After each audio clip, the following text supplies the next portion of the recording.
Hello, I'm Ted O'Neill, Conference Co-Chair of the IAFOR Asian Conference on Language Learning 2015. I'm joined today by Professor Kei Irie of Gakushuin University and the Graduate College of Education, Temple University, Japan. Professor Irie gave a keynote presentation today on language learning and narrative selves.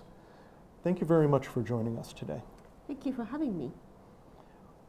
It was a very interesting presentation today, and I think everyone in the audience learned a lot about the role of motivation in language learning. Can you tell us a little bit about how you developed your interest in motivation in language learning?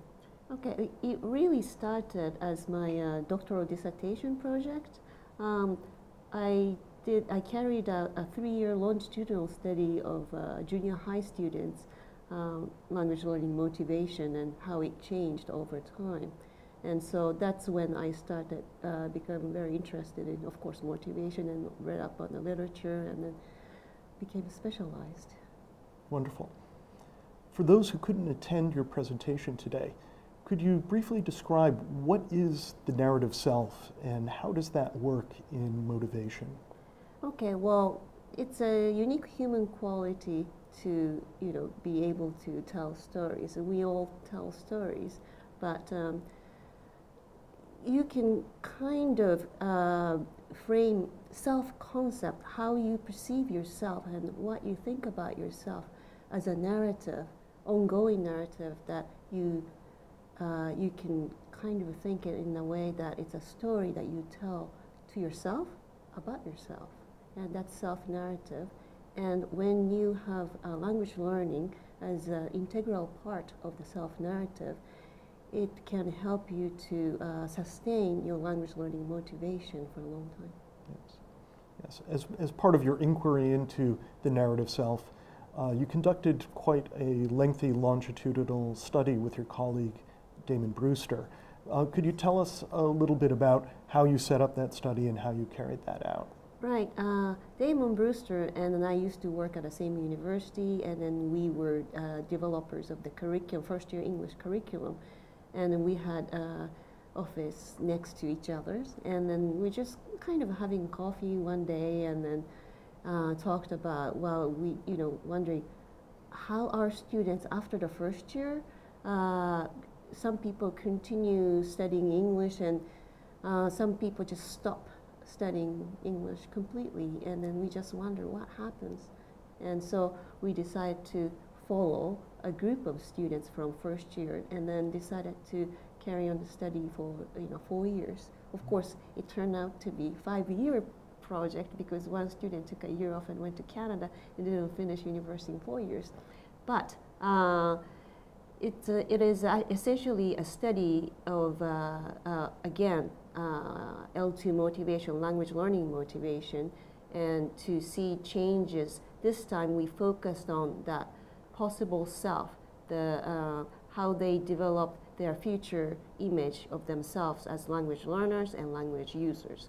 And then we interviewed them 3 times a year for 5 years. And then we collected data and analyzed, identified, and matched with what they did in terms of language learning actions that they took to learn language. And and then we just finished the final interview earlier this year. Congratulations. Thank you. We still have a data to process, but. Yeah, but conducting those kind of long-term longitudinal qualitative studies is a huge project. Yes. Yeah. But some of the things you found during that project is, I think you were telling us that an important part of it was that these narrative cells change over time, and part of that was, in subsequent interviews, was returning to previous narratives and retelling. Could you tell us a little bit more about that, or give us some interesting examples of that? Sure. Well, self-narrative is a story about yourself that you tell to yourself, and if you can tell a good story about yourself that connects past, present, and the future, and then that future actually needs to have a clear vision And then that clear vision and the image of yourself can exert a motivational power and pulling force. So by sharing your story, and the narrator or the speaker, learner, needs to sharpen their image and be able to describe the image. Otherwise, they can't tell a story. So doing that is it's a good exercise. And for example, one of the students that I talked about in my presentation, Makio, who has had a very clear picture of himself from the first year in university. And he had English as an integral, component element of his story to start up sustainable business in developing country while he was still in school, and that's what he was telling us. And 5 years later, now his narrative vision has completely changed, that now he wants to be an academic and he wants to be a researcher in neuroscience. And there are whole other different stories that he told during this period of 5 years. And probably he's not that certain about his future yet, and the fact that he changes his story so many times. But he can always tell a good story about himself, and then he can explain it. And then English is always at the center of his story. And now he left this Japanese university that we started this research at, and he's majoring in philosophy at one of the most competitive universities in the States. And he worked very hard for it because I think he could tell stories, and the English was an integral part of it. Yeah. His story was quite interesting. Yes. But you had a story of another student who she seemed to have a very fixed image of herself, which took quite a dramatic turn. Yes. And I think her story and her example was very interesting. Right. So this girl, Saki, was, I would say, a good student. By that I mean she knows how to do well in school. She attended classes, she did homework, and she studied for tests, but she also enjoyed studying English and actually languages in general. So she was a good student, but she didn't have clear vision, and she just couldn't tell, she could tell good stories about her past and her present, but not much about future, and certainly English was not a big part of it in first year and second year.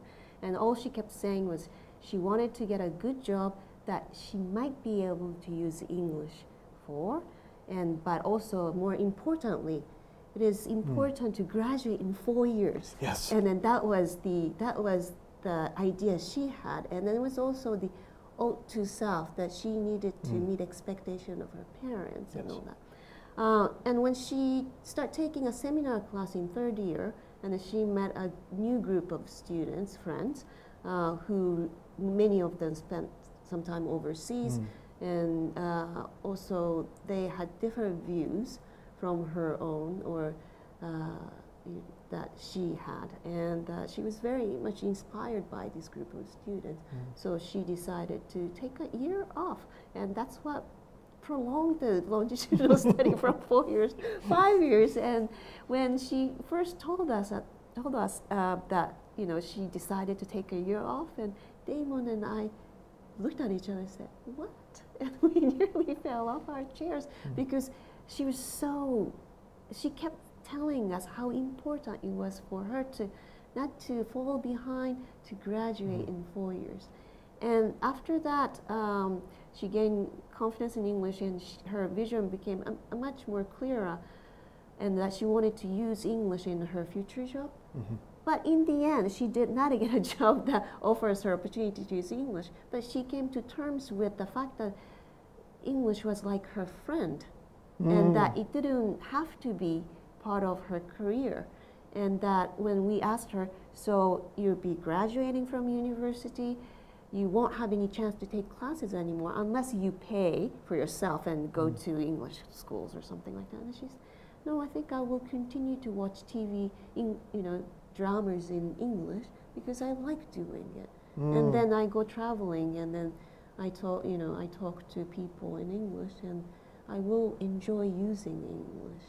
And so that we thought was beautiful, and that she came to terms with the fact that she was trying to fit English somewhere in her future, and then I think she was forcing herself to incorporate English into her future vision, a career vision, but she didn't have to, and she developed her story without, not centering, English at the center of the story, but, part of the story, and it worked out okay. Yeah. Well, it was a very interesting presentation this morning, and I think teachers got a lot out of it, and I think teachers can take this and look for a role for instructors to help students tell their own stories. So thank you very much for joining us at the conference, and thank you very much for your time today. My pleasure.